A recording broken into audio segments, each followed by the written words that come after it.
history. My name is Gail. I'm alcoholic. Hi, Gail. My home group is the Preston Group in beautiful downtown Preston, and my sobriety date is July 7th. July 12th, I was thinking 7th month. July 12th, 1988. And as far as I'm concerned, I've just given you 3 of the most important pieces of information I can give you in a meeting of Alcoholics Anonymous. The first thing, after I introduced myself, is I said that I'm alcoholic. And for me, what that means is I can't drink safely. I don't know what's going to happen to me when I pick up a drink of alcohol. But based on my own experience, it's never been good, never been good. Did nothing to improve my life. I have never come to, after a night of drinking, to find out I was doing volunteer work the night before. Never happened, So the second thing, I haven't done this in a while, so forgive me.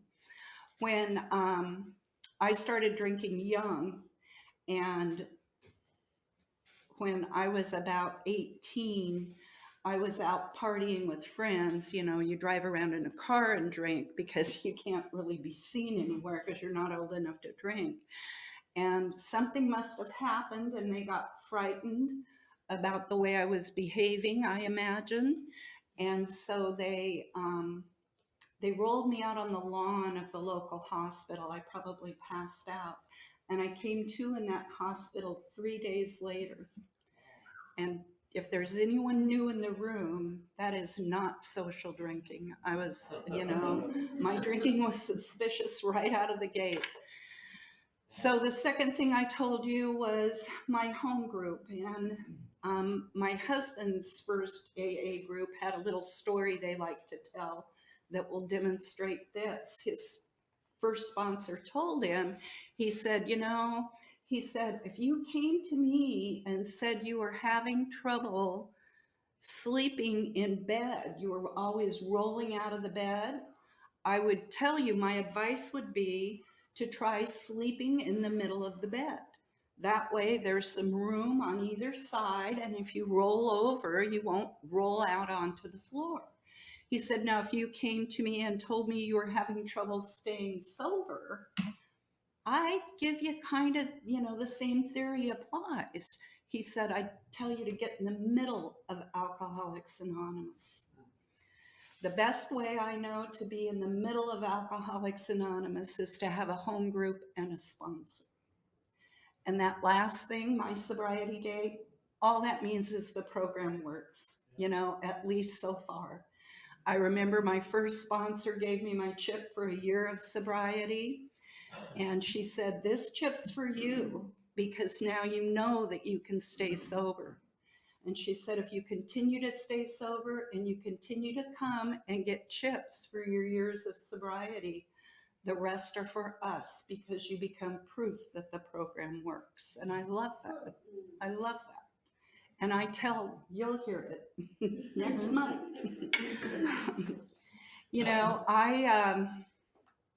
I really want to talk about, I'll tell a little bit of my story because you need to know that I earned my seat. But I really want to talk about what we do here, that we reach out and carry the message to the next person coming in. And I really want to talk about that tonight, and you'll see why. I was born I was born outside of Portland, Oregon, and I was adopted when I was 5 days old by a non-alcoholic family. I grew up in a normal family. And I believe that I'm kind of proof of the disease concept because I didn't get it from being raised by alcoholics. There was a genetic predisposition. I was uncomfortable in my own skin from the time I was a little kid. Saw my first psychiatrist when I was 7. His name was Dr. Hitchcock. Probably why I drank, right? So there was something always a little bit off with me. They thought it was, my parents thought it was because I was adopted. But when I was 12 or 13, I picked up a drink of alcohol, and it did for me what I could not do for myself. It was magic, you know. And when you drink that young, you can't drink frequently. But what I will tell you is every time I had the opportunity, I drank. Every time I had the opportunity, I drank. I I grew up in that home, and I always used to say they didn't drink, but they did drink. They would have a drink. New Year's Eve, they'd have friends over to the house, and the men would be dressed in suits, and the women would be dressed in long dresses, and my dad would, you know, make a drink for everybody, and there were all these beautiful glasses, you know, and everybody was dressed up fancy. And I had this romantic idea about drinking and what it was going to be like to drink. I couldn't wait. So I, you know, there's something wrong with that thinking too, you know. I will tell you, this guy and a friend of his at Fremont Hall one time, they took that pamphlet that said, "Do you lose sleep from your drinking? Have you lost work?" And they crossed out the drinking and put thinking and gave it to me at the end of the meeting. So that's kind of how I think about things. So I was 18, 19 years old, and I had a roommate, and she and her fiance went to Idaho for a weekend, and they came back and they said, "We have jobs. We got jobs in Idaho. We're going to be bartenders. The drinking age is 19." And I had just turned 19. So I decided to go to Idaho. But it was not so that I could drink, it was career opportunities, right? Career opportunities. So I moved to Idaho, and what I will tell you is that was the first time that there was nobody looking over my shoulder and I could drink legally. And I lived there for 2 years. And in that period of time, it was the first time that I drank until I vomited blood, and I did it on a regular basis. And I was hospitalized for an enlarged liver all before my 21st birthday. I, my mother was like to manage my life and take care of me. She was very good. She was one of my enablers till the end. And so every time I got into trouble, you know, I'd run home. We read that part in the book and more about alcoholism. Here are some of the things we tried. And we were talking about taking a trip and not taking a trip. And I was always taking a trip. I never made the decision to not take a trip. You know, I was always going somewhere to get out of whatever I got myself into where I was at. You know, I came into Alcoholics Anonymous, I drank, and my disease progressed. And you know, I've heard people talk about alcohol being their higher power, or likening that to a higher power. And it was the most important thing in my life. Now, unfortunately, I had 3 children, you know, and me drinking was more important than those kids. It just was, you know, and I hated that. I was ashamed of that, but I couldn't make it any different. And so my first husband and I had moved to North Bend, Washington, from Southern Oregon. And he had a brother who lived in North Bend who was a longtime AA member, Don G. And we decided, you know, that we would move to North Bend. We didn't want to stop drinking, but we thought if we lived close to him, maybe we wouldn't drink so much. And so we moved to North Bend, had these little kids, and that's how I was really introduced to the program. Is I met Lloyd, I met you know, Rose and George H. I met all these I went to my first Seattle intergroup picnic 4 years before I got sober. And I thought it was wonderful for all of you, you know, and you probably needed this. But I did not see how it had anything to do with me. I really didn't. I could not see the evidence of my alcoholism. My brother in law died, and the people in AA surrounded our family. They surrounded us. And my husband and I divorced. It was a violent marriage, and it wasn't working on any level. And we separated and divorced right after his brother died. And I had a neighbor that I had been drinking with, and she got sober. Darn. And she wasn't as bad as me, so it made me a little nervous. But she got sober, and she just disappeared. And she used to stop by my house occasionally. And, you know, it was never a convenient time because I was always drinking, and it made me uncomfortable to have her there. And she finally confronted me and said that she thought that I needed some help. And I told her to get out of my house. Lots of swear words thrown in. I just said, get out and stay out. You know, you are not my friend. I thought you were, but you're not. And she left.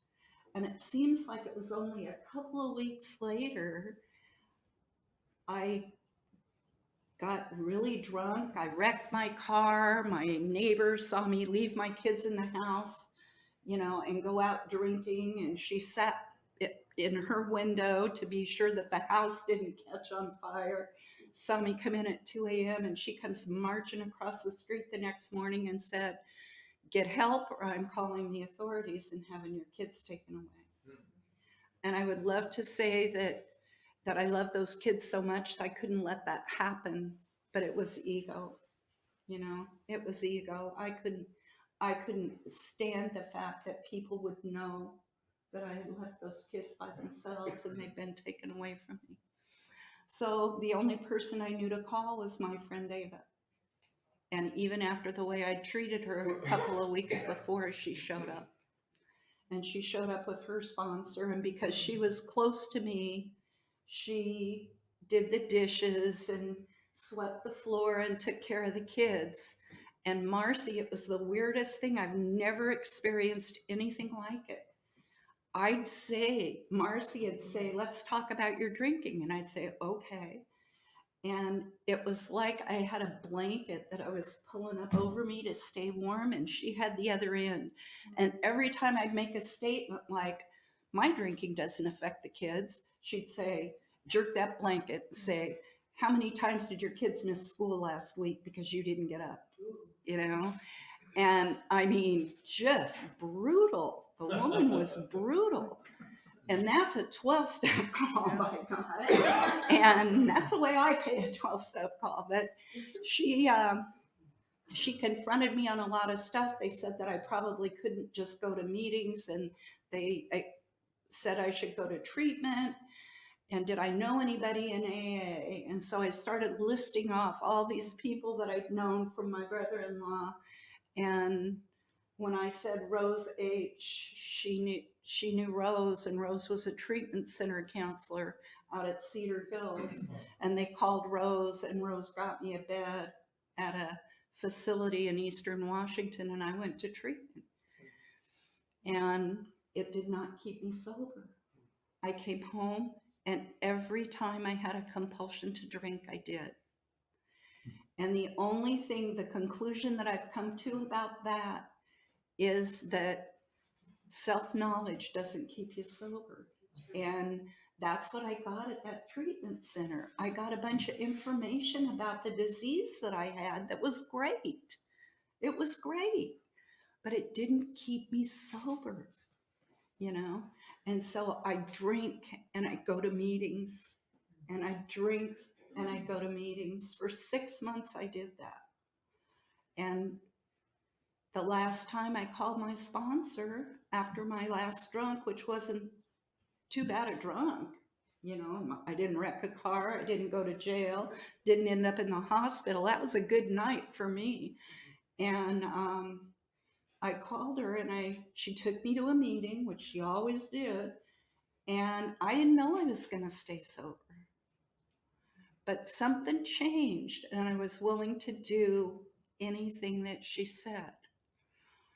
And all of a sudden I had days of sobriety and then I had weeks. And up to that point, she had told me she was going to make a belt out of my 30-day chips. She was awful to me.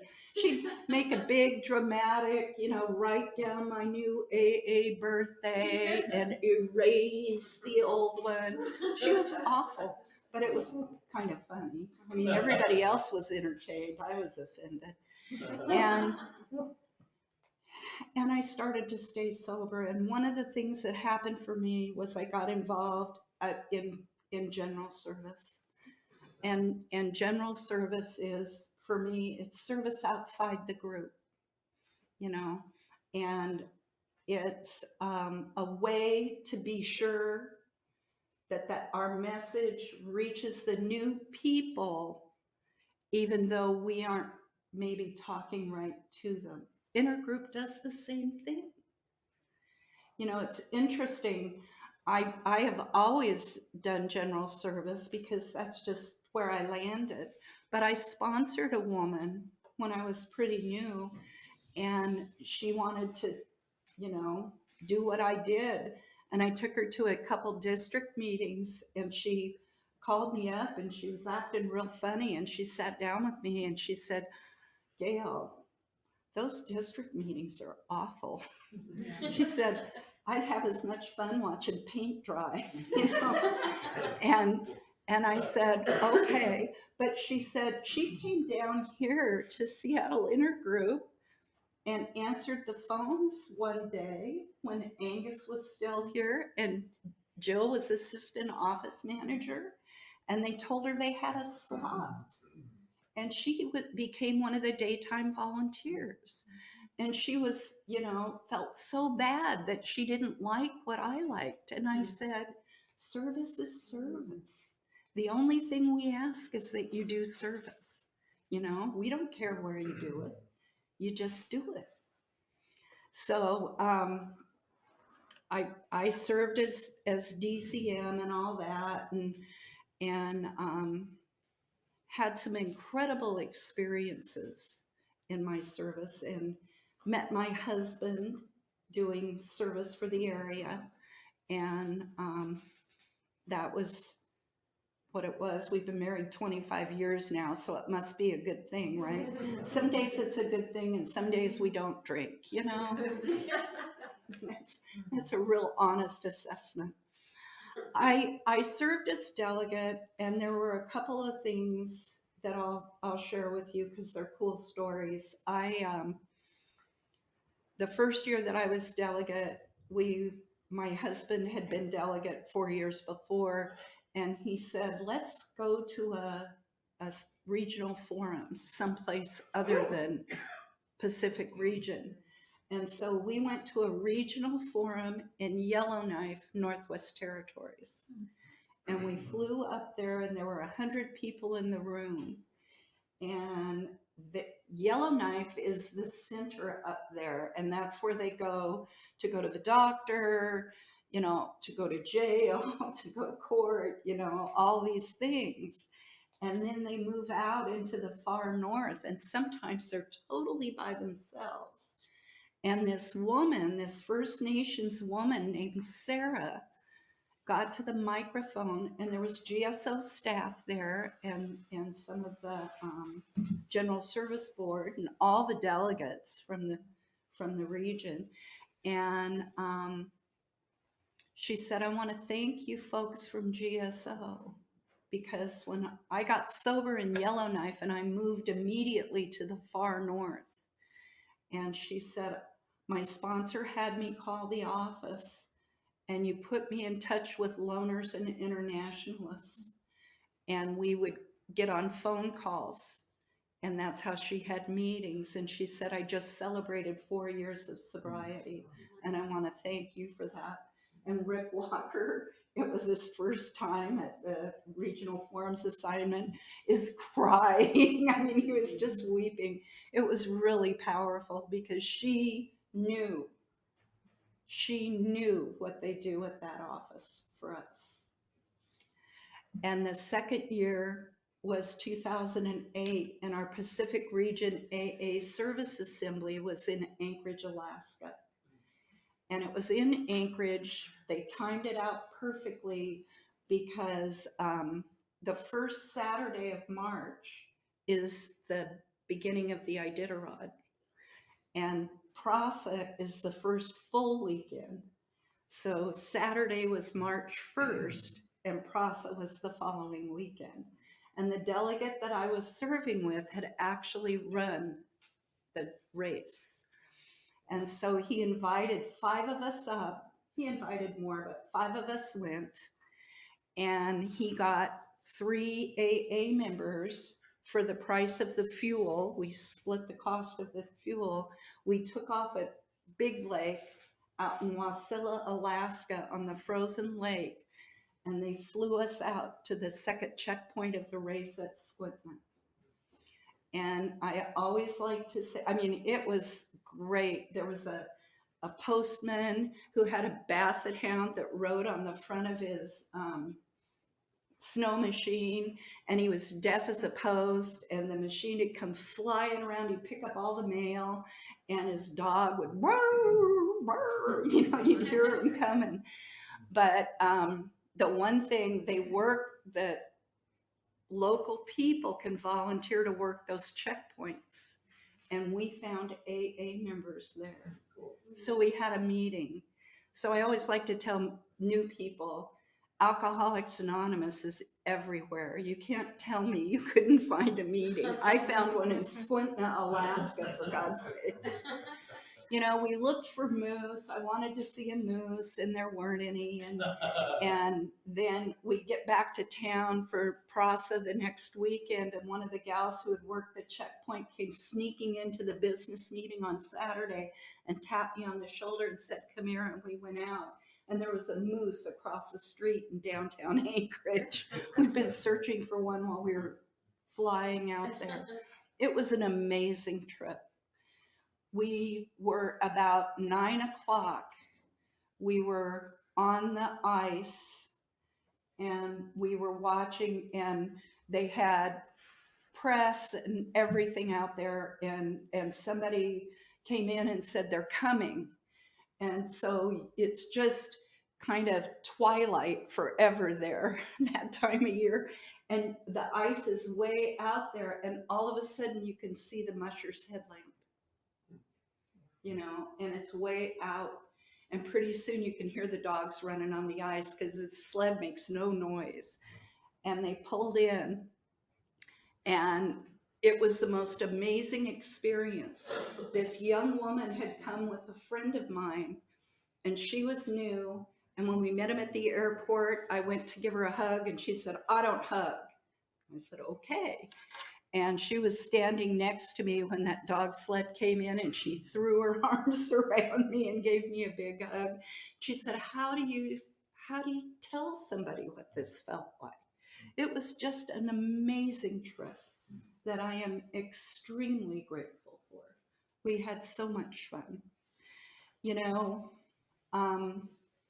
after delegate, I rotated from delegate, and I had, you know, I also did things other than alcohol, and I had a little virus that was making me sicker, and I went to a specialist right before the end of the year, 2008. I was technically still delegate, and they decided to put me in a clinical trial for hepatitis C. And it's one of the hardest things that I've ever done. I remember about 6 months in, I was so sick, and it causes depression. The medication causes depression. And I was driving into Seattle to tell them that I was done. And Phil's wife called me on the phone and told me a good friend of ours had died of hepatitis C the night before. And I was close to hysterical by the time I got to the doctor's office. And the doctor said, well, you know, what do you think? You think you got it in you to keep going? You know, and I did. And I no longer have that virus. But I mean, it just amazing things. If I hadn't been sober, I could have not been drinking and I wouldn't have been able to handle that. I needed every single thing that you gave me here to get through that. You know, every single thing. You know, life's kind of crazy. I'll tell you, well, I won't go there. I'll get distracted and you wouldn't want that. You know, Linda asked me to sponsor her, and a month or so later, I got a brand new woman, a couple days sober. And so Linda's ahead of her in the book, and they both come on Thursday. Linda comes first, and you know, she's a couple chapters ahead, and we're in the book, and it is amazing. And I get women who ask me to sponsor them who have been sober a while and their sponsors died or moved away. And they always want to go through the steps again. And they want that experience that they had the first time, I think. And my experience is that isn't how it works.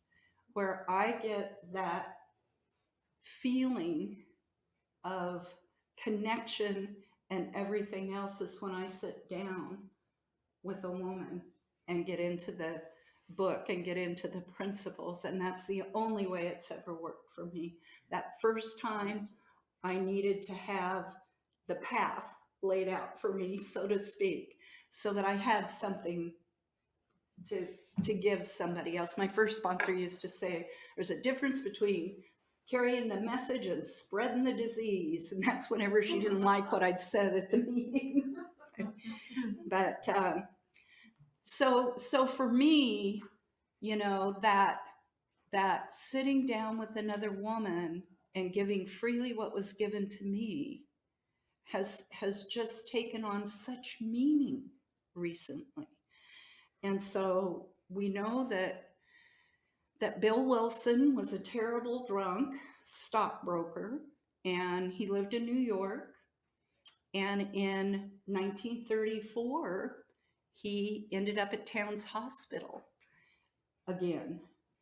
And because his friend Ebby had come to him and given him some ideas about a way to live spiritually that they were studying in the Oxford groups, you know, Bill had a white light experience and wasn't drinking.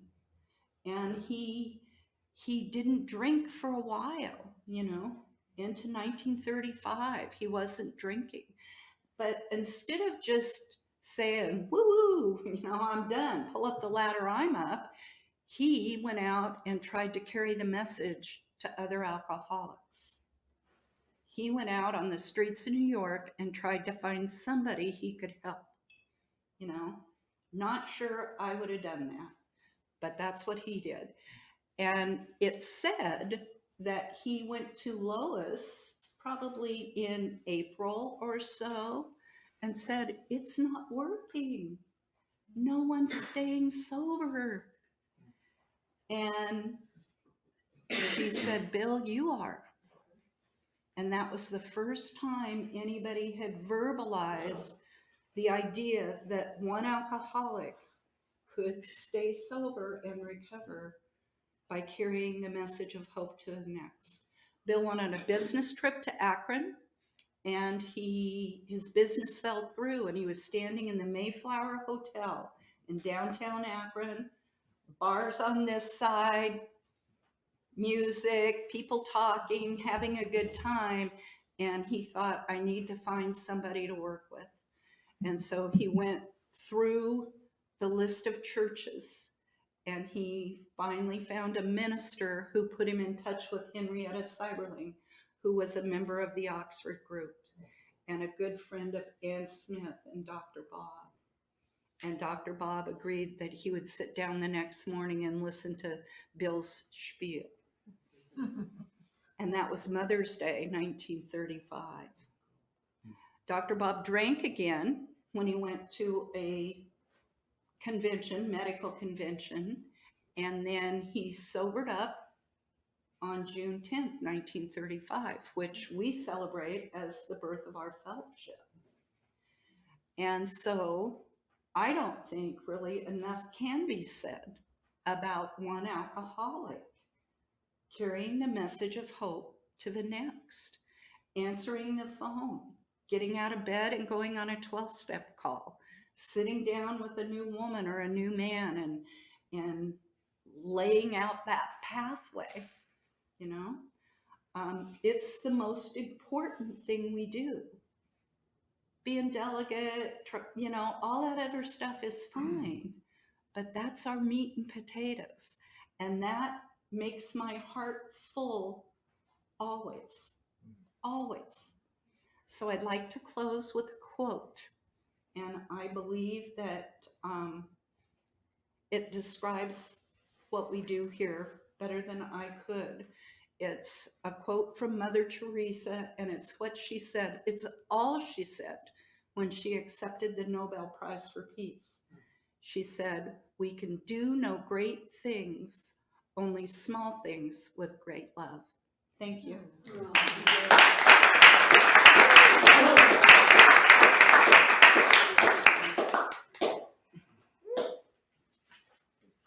Thank you. It's a master puppy. She'll talk to you about it after the meeting.